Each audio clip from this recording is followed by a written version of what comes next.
All right. Hello, everyone. Welcome to week 6. This week, we'll be covering legal aspects of conservation law enforcement, which is actually chapter 5 in your textbook. So last week we did chapter 6 in your textbook, and this week we're doing chapter 5 in your textbook. Now, there's various aspects to what you would consider to be the legal aspects of conservation law enforcement. Okay, so one aspect of that is the state and federal laws that address various aspects of species preservation and management. As long as, not as long as well as the legal aspects of conservation officer authority. Okay, so we're going to cover both in this chapter. So we're going to discuss some of the most important federal statutes, things like the Lacey's Act, international things like CITES, types of state laws, and then also conservation officer search and seizure. All right, so first, let's kind of talk internationally here. So the United States is party to quite a few international treaties, international agreements that for natural resources. Okay, so these agreements are entered into because all the countries involved have a common concern. All right, so for example, you have the Trilateral Committee for Wildlife and Ecosystem Management is an agreement between the U.S., Canada, and Mexico. So if you're going to have, an agreement that concerns North America, right? It's probably important to have all three of the countries, that are involved with North America part of that, agreement. There's also bilateral, agreements which are just two counties. So, if you have a North American type agreement and you only have two of the three countries, right? That's not going to work, right? Because whatever the third country is doing could undo whatever the other two countries doing. So if you had an agreement that concerned migratory birds such as ducks and geese, it'd be really important to have all three of those countries on board because many of those birds winter in Mexico. So if the United States and Canada agree on harvest regulations and things like that, and then the birds go to Mexico and there are no regulations, right? So that any potential gains that you get from the U.S., what the U.S. and Canada are doing, are then negated because Mexico is doing something different. Okay, and then these agreements also oftentimes will allow for mutual law enforcement training, for places that are in border areas. There's usually research funding in there, research cooperation between the countries. All right, so then the U.S. also enters into specific international agreements such as the African Elephant Conservation Act, Asian Elephant Conservation Act, the Great Ape Conservation Act, the Marine Turtle Conservation Act, and the Rhino and Tiger Conservation Act. The most well-known and most significant international treaty with respect to natural resources that the U.S. is a part of is known as the Conservation on International Trade in Endangered Species of Wild Fauna and Flora, or as you will almost always hear it referred to, as CITES. Okay, so the purpose of CITES is to ensure that this international trade in plant animal species doesn't actually threaten the survival of the species. So this all came about in like 1973. Representatives from 80 countries met to kind of hash out the language and come to an agreement, and then it became binding in 1975. And since that time, since that original 80, a total of 183 countries are now part of CITES. So the main way that CITES works is that it controls the trade of animal and plant species between what are producer countries and consumer countries. And consumer countries are countries like the United States. Okay, it's generally a consumer country. All right, so because of time constraints, I'm not going to go into any more specifics on CITES, but be sure to read the remainder of the section in the book. Like we could literally have a whole section just on what CITES does. But make sure you read the book concerning CITES and know what it's about. All right, so that's internationally. So then, in addition to those laws and treaties, there's also federal level domestic laws concerning natural resources in the United States. Two of the more well-known federal laws are the Lacey Act and the Endangered Species Act. In addition to those, there's all kinds of other statutes, things like the Marine Mammal Protection Act, the Wild Bird Conservation Act, the Migratory Bird Hunting and Conservation Stamp Act, the Bald and Golden Eagle Protection Act, right? There's all these other federal domestic laws that concern natural resource in the United States. But the two most well-known are probably the Lacey Act and the Endangered Species Act. So the Lacey Act was really kind of this first large-scale legislative response to a loss of biodiversity in 1900. Okay, so the purpose of the Lacey Act, it was mostly in response to the plume trade, where they were using bird plumes to make hats, and it was really impacting species numbers. But it was a little bit more than that. So it was really to preserve game, song, and other wild birds, prevent the introduction of exotic species, and then supplement state laws protecting wildlife that were already in existence. Okay, so kind of the big overarching thing here was that there was all this commercialization of wildlife going on, and it was likely a cause for the extinction of animals. Things like the passenger pigeon, the American bison, the beaver was almost extinct, okay, due to the hat market. And then more directly, like I said, from the plume market, that we're using for hats. So the Lacey Act imposes civil and criminal penalties for the sale or trade of specimens that have been illegally harvested, possessed, transported, or traded. Okay, so it introduced like these specific requirements on the documentation that has to be had if you're going to transport wildlife. And while this law is very good and it's really done a lot of good as far as the transportation of wildlife across state lines and commercialization of wildlife, it really didn't create any laws that directly impact the harvest of wildlife or address habitat destruction or things like pesticides and herbicides, right? So it does a good job of regulating what happens after things are harvested, but it really doesn't do anything about animals being harvested. All right, so then in 1973, the U.S. passed the Endangered Species Act, and that was actually the third iteration of the Endangered Species Act. And I'm sure everybody has heard of the Endangered Species Act. You hear all the time about some project that's put on hold because there's an endangered species, right, that needs some kind of protection or need to do some kind of assessment to determine how it will impact, a particular species. So basically, at the most basic level, that law allows for special protections of species that are deemed to be threatened with extinction. All right, so that's international and that's federal. All right, so like those are some pretty good laws, right? But really, where most of the wildlife management and protection occurs is at the state level.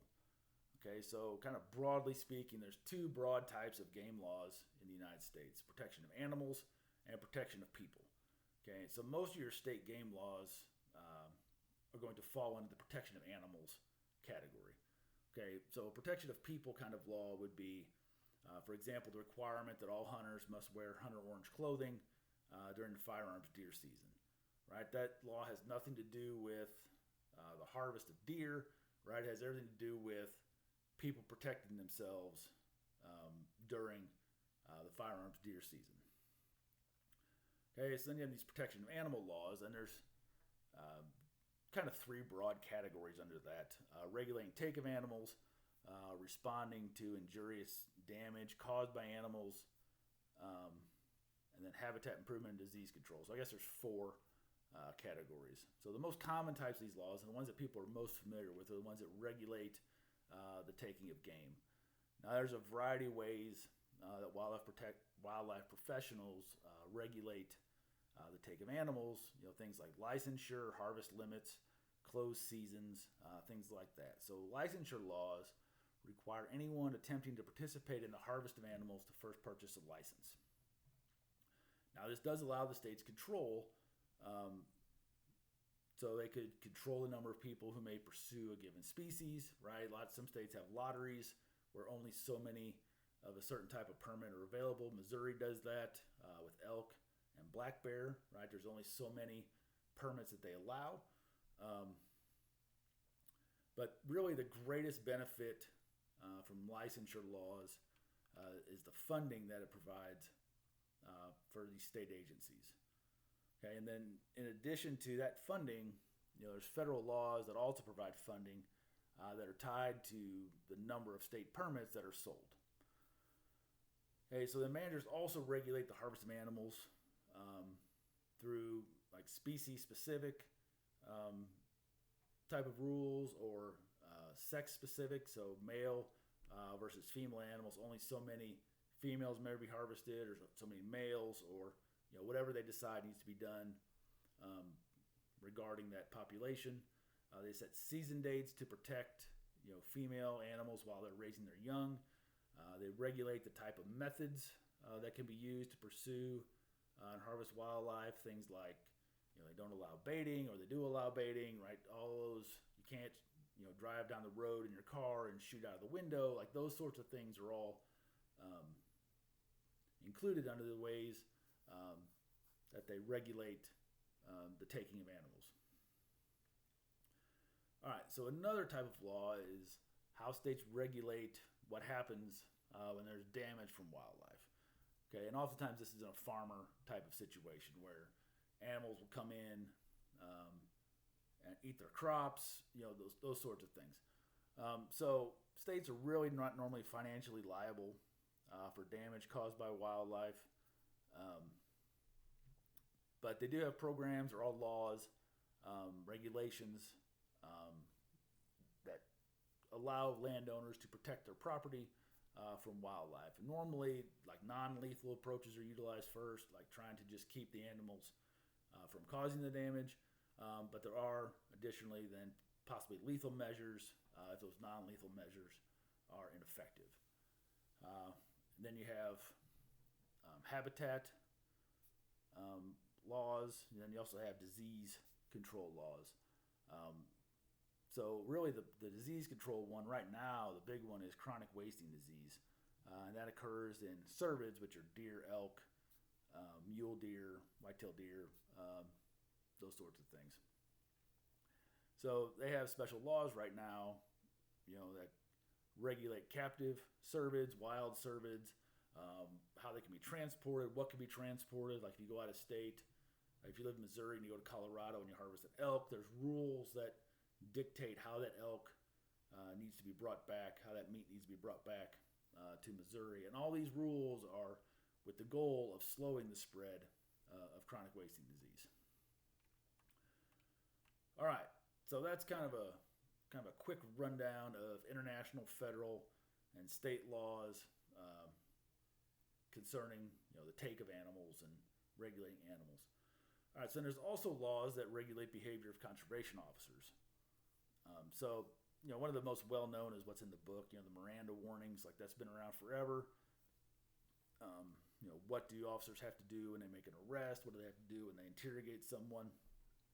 But I'm going to spend most of the time today on search authority of conservation officers. So when I was a conservation agent, I would regularly encounter citizens who would either ask me about it or just make kind of offhanded comments about my ability to search homes, cars, and containers.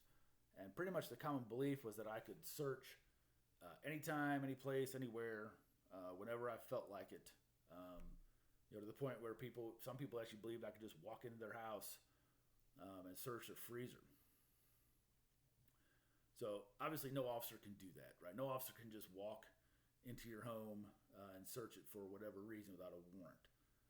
But there are some instances where conservation officers do have some enhanced search capabilities, and there's a fair amount of legal disagreement right now about whether or not that's actually a constitutional problem or not. So the first concept we need to be familiar with is this concept of the open field doctrine exception to the search warrant rule. So the Supreme Court ruled that protections from unreasonable search and seizure did not apply to private lands that were not one's actual home or the curtilage surrounding the home. So the curtilage would be like your yard. If you had a shed that was right off your yard, like those would be included in your curtilage. Curtilage oftentimes has a fence around it, but it's the maintained area around your house. Okay. So this open fields doctrine allows law enforcement officers to enter and search areas that are not that without a warrant. So if someone has hunting property, the open fields doctrine allows conservation officers to walk onto that hunting property, as long as they're not searching the home or entering the curtilage around the home. And both conservation officers and traditional police officers can do this. Like any law enforcement officer can do this. But the reason it's so closely associated with conservation officers is they're much more likely to do this than a traditional law enforcement officer, right? Because dealing with hunting and fishing, right, that happens on, the back 40. It doesn't happen by people's houses. All right, so 2 states, Texas and Florida, have specifically passed laws that state that conservation officers can search posted private lands. Most states don't have a law that regulates this, but Texas and Florida specifically say that officers can do that. Texas also allows officers to search containers that are commonly used to possess wildlife while they were searching, as long as they're not, again, on the curtilage like in a shed, something like that. But in some states, laws have restricted that more, and they've passed laws that officers may not enter and search private property. Places like Montana, New York, Oregon, Washington, and Vermont are places where this type of search is restricted. All right, so that's kind of the broad. That's one of the main types of searching that conservation officers do. All right, so then you get into the searching of peoples and containers, or persons in containers. Okay, so generally speaking, conservation officers enjoy more ability to search a person as long as they're actively participating in hunting or fishing. Okay, so for example, states generally allow officers to inspect coats, bags, backpacks, tackle boxes, those sorts of things of people who are hunting and fishing, actively participating in hunting and fishing. Some states are a little more restrictive on that, and of course the wording varies from state to state. But kind of overall, generally speaking, this is what's allowed. And oftentimes it will be on permits that people buy, and that there'll be a disclaimer on there that says that you agree to submit to inspection by a conservation officer by purchasing this permit, something like that. So by accepting that permit, they agree to consent to these searches. All right, you can also search vehicles, right? So conservation officers may need to search a vehicle that belongs to a hunter or angler that's already stationary, like one that's at a parking lot or one that's parked at a camp.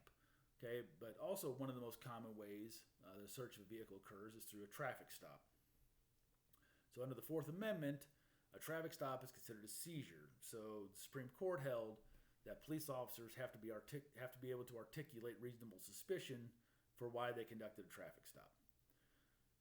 So this type of search is also another place where search authority of conservation officers may differ, some from traditional police officers. In 1979, the SCOTUS ruled that a police officer cannot pull someone over to ensure that they are properly licensed. So they can't pull you over to check your driver's license to make sure you have a driver's license. But interestingly, in that opinion, they specifically stated that this should not prevent conservation officers from ensuring that hunters and anglers are properly licensed. Okay, so the SCOTUS specifically said that this pulling people over to check for a driver's license does not impact conservation officers checking to make sure people are properly licensed. Several states allow conservation officers to conduct traffic stops on vehicles that they just simply believe the occupants have been hunting or fishing. Doesn't necessarily require reasonable suspicion. So other states don't allow that, and they require officers to have reasonable suspicion that a violation has occurred prior to conducting a stop. And so now the interesting thing is, so some states do not allow officers to simply stop people because they are believed to be involved in hunting and fishing, but they do allow conservation officers to conduct road checkpoints, similar to DWI checkpoints to check for violations.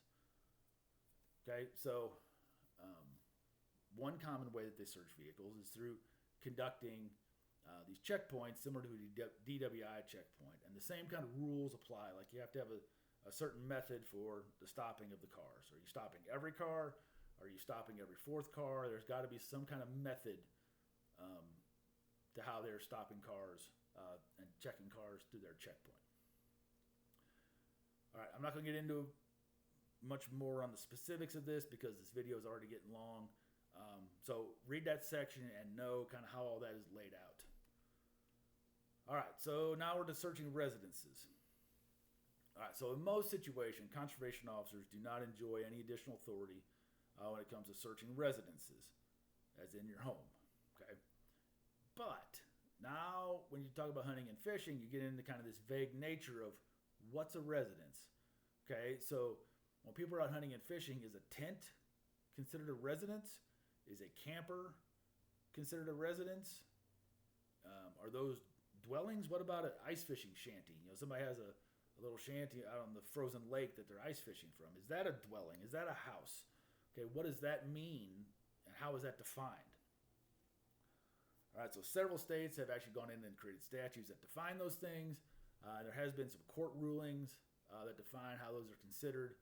And there is quite a bit of variation depending on the state. Some states allow warrantless searches of tents and ice fishing shelters. Others do not. Some, interestingly, consider like an RV. If it's stationary, it's not considered a vehicle. But if it's moving, it's a vehicle. So there's different regulations or different rules about how you can stop and search those. So really read through that section too, because this topic in itself could be a really long conversation.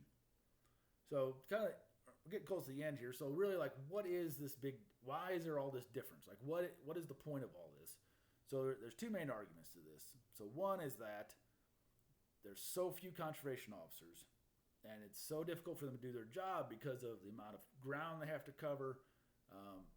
That this expanded search authority is necessary for them to be able to do their job effectively. So there's one group of legal scholars that argue that. And they also argue that it's not a constitutional violation, right? This is all just perfectly fine, this expanded search authority. But then you have others on the other side that are arguing the exact opposite of that. They're arguing that those aren't valid reasons for this expanded search authority that may not be granted to other law enforcement officers or even the Constitution. So it really seems like this debate is not going to be settled anytime soon because there really, even though I've talked about some court rulings, there really are not a lot of court rulings that really clarify a lot of this behavior. So this is probably going to be a topic of debate for time to come. All right, I'm going to stop here. I know this was a lot, so please be sure to go back and read the chapter. Complete your assignments for this week. As always, let me know if you have questions, and I'll see you in the next module.